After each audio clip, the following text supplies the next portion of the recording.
सूरजपुर जिले में हाथियों का आतंक जारी है। पिछले 20 दिनों से लगभग 50 हाथियों का दल अलग अलग गुट में बंटकर जिले के अलग अलग इलाकों में उत्पात मचा रहा है। अब हाथी जंगल को छोड़कर गांव की ओर रुख कर रहे हैं, जिसको लेकर स्थानीय ग्रामीण दहशत में जीने को मजबूर है। जहां एक और पहले हाथी रात में जंगल से निकलकर किसानों की फसलों को बर्बाद कर रहे थे, वहीं अब दिन में भी हाथी गांव में घुस रहे हैं, जिसकी वजह से किसानों को दोहरी मार झेलनी पड़ रही है। एक तो उनकी खड़ी फसल खराब हो रही है, वहीं उनके जान पर भी खतरा बना हुआ है। वहीं वन विभाग लगातार हाथियों को गांव की तरफ आने से रोकने का प्रयास कर रहा है। उनके द्वारा हाथी मित्र दल के साथ ही बड़ी संख्या में वन विभाग के कर्मचारी भी तैनात किए गए।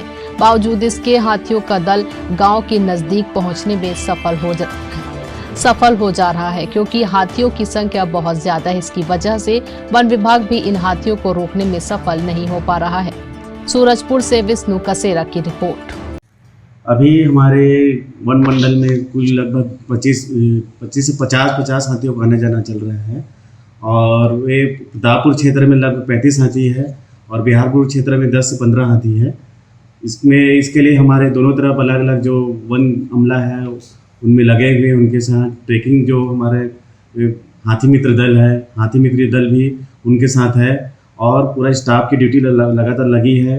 साथ में गजराज वाहन है और जो उड़ान दस्ता अमला है। इस प्रकार से हमारे हाथियों का दल को सही दिशा में करने के लिए और किसी प्रकार से कैजुअल्टी या फसल का नुकसान ना हो, मकान की क्षति ना हो, करने के लिए हम लोग पूरा भरपूर प्रयास कर रहे हैं।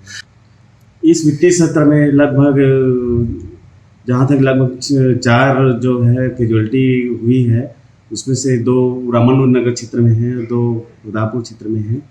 और फसल तो रोज़ कम से कम 10 से 15 किसानों का होते ही रहता है, तो रोज़ हमारे जो स्टाफ हैं उसका मुआयना करके उसका राजस्व अधिकारी से केस बनाकर उसको प्रकरण जल्दी प्रस्तुत करते हैं, और हम उसको उसी प्रकार से उसका मुआवजा राशि प्रदान करते हैं।